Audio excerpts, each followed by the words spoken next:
What's up? My name is Caela. I was born deaf, now hard of hearing. Anyway, today we are learning beach signs since it's getting hot out. So the first one is beach. So your non-dominant hand should be in a fist, and your dominant hand should be the one going over. Beach. Beach. Second one is waves. Waves. I feel like a lot of people know this, even though if you don't know ASL. Third one is water.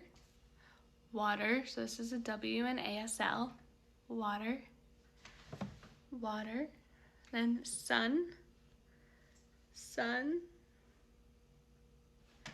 Sun. So all this, anything that really moves is more your dominant hand.